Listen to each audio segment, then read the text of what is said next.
Why studying Ezekiel's land allotment is so important. This teaching covers Ezekiel chapters 40 to 48. These chapters stand as one of the most detailed prophetic visions in Scripture.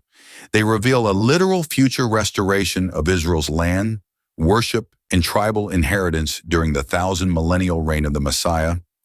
These chapters provide specific names, borders, measurements, and topography, demonstrating that God's covenant promises to Abraham have a precise physical fulfillment yet to come. This is also one of the Bible's strongest responses to replacement theology, the belief that the church permanently replaced Israel in God's covenant blessings. In fact, Ezekiel affirms the exact opposite, like the prophets before him, that God always remembers his land covenant. He confirmed it to Jacob as a statute, to Israel as an everlasting covenant, saying, "To you I will give the land of Canaan," shown in Psalm 105, verses 8 to 11. Ezekiel was transported into the future to witness how God will fulfill this land promise, from the river of Egypt to the Euphrates, located in Genesis 15:18. He recorded every detail for us so we would believe God's promise literally. Let's examine the literal land and the literal tribes according to Ezekiel. In Ezekiel 47:13 and 48:29, each of the 12 tribes receives a clearly defined inheritance of land, from Dan in the far north to Gad in the far south. Judah receives a central portion nearest the temple, and a holy allotment is set apart for the priests in the city. The land is divided in parallel north to south bands, a brand new geographic organization unlike any past area of Israel.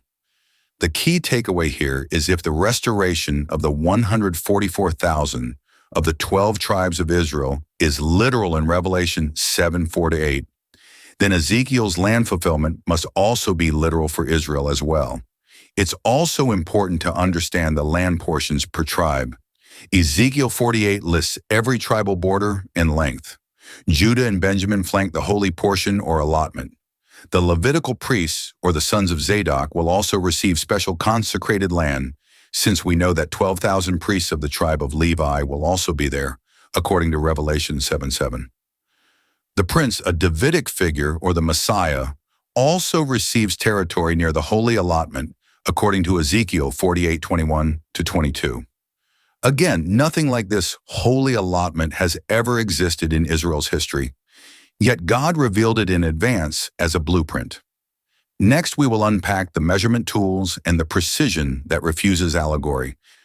During Ezekiel's vision, there was a bronze-like angel shown in Ezekiel 40 verse 3, who guided him through the process of measuring the new temple and the land, even showing him a vision of a healing river flowing from the temple. In Ezekiel 40 verse 5, the angel used precise measuring standards such as the reeds, which makes up 6 cubits, also called a royal cubit, each a cubit and a handbreadth, which is the length of an 18-inch forearm plus a 3-inch handbreadth. This equals 21 inches. In other words, one reed equals 6 royal cubits, being 21 inches long, which equals 10.5 feet, whereas the standard cubit was only the 18-inch forearm. What this tells us is that it is a literal measurement that refuses allegory. Next, we will analyze the topographical changes in the millennium for Israel. The land will undergo major physical changes. A massive plateau will rise for the temple revealed in Ezekiel 42 and 48, 8-10. A new river will flow from the temple into the Dead Sea, healing the waters written in 47, 1-12. Finally, the deserts will bloom with life, according to Ezekiel 36, 33-35, just like the Garden of Eden. These geological transformations ensure this has never yet occurred in Israel's history. In Ezekiel's final chapters, Ezekiel is taken to a very high mountain, and on it to the south there was a structure like a city, recorded in Ezekiel 42. The prophet observes, a square base in Ezekiel 48:30-34, 12 gates, 3 on each side, named for the tribes of Israel, which is identical to John's vision of the city in Revelation 21:12-13. A temple located separately in the center of the plateau in Ezekiel 48:10-12.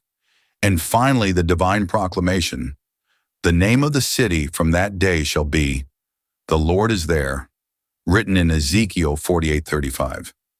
This structure, like a city, distinct from the temple yet sharing its holiness, mirrors the heavenly city John saw descending to earth. Its separation from the temple, its permanent presence, and its divine habitation all aligns precisely with Book of Revelation descriptions.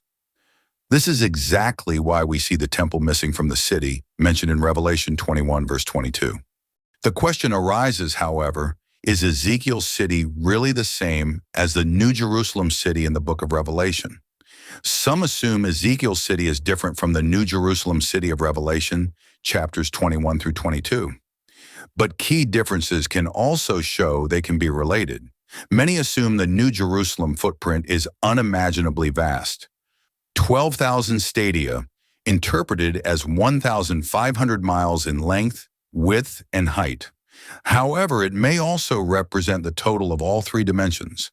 John's 12,000 stadia, mentioned in Revelation 21:16, can also describe the area of the square base, not three linear edges, yielding a city roughly 12 miles per side, a scale that proves compatible with Ezekiel's measured city in Ezekiel 48:30-35, where each side of the city is 4,500 rods, or 11.36 miles. Ezekiel therefore gives a distinction of two separate places within the vicinity of each other, a place for a city and a separate place for a temple, in alignment with the Book of Revelation. When God sets up his kingdom on earth, the temple apart from the city will be the worship center for mortals who still are dealing with sin. The righteous immortals will live in God's dwelling place, the New Jerusalem city. They have no need of a temple because they have the direct access to God. Ezekiel also explains exactly how portions of the land will function agriculturally on the sides of the city, according to verses 18-19. The remainder on the length alongside the Holy Allotment shall be 10,000 cubits eastward and 10,000 cubits westward. It shall be alongside the Holy Allotment on either side of the city, and its produce shall be food for the workers of the city. The workers out of all the tribes of Israel shall cultivate it. If this was allegory, why are crops for food being mentioned here? This is roughly 198 square miles of farmland for the city in the priesthood areas. Lastly, we will examine a concise but conservative breakdown of Ezekiel's restored land boundaries and land area during the Millennial Kingdom. Each tribal portion runs east-west in parallel horizontal bands from the Mediterranean Sea to the Jordan and Euphrates rivers. Ezekiel chapter 48 gives widths in reeds, which is 10.5 feet per reed. Each strip is 10,000 reeds wide, which is 238.8 miles north to south, except the central Holy Allotment, which is 25,000 reeds wide, which is roughly 49.7 miles. When we add this all up, the total land area is roughly equal to 15,859 square miles, depending on how you measure it from east to west. This would be equal to the size of the state of Maryland or the country of the Netherlands today. In our conclusion, Ezekiel's vision of the restored land and temple in Ezekiel, chapter 40-48 stands as one of Scripture's clearest proofs that God's promises to Israel are literal and enduring. Every measurement, boundary, and tribal portion confirms that the covenant made with Abraham will be fulfilled in physical reality during the Millennial Kingdom.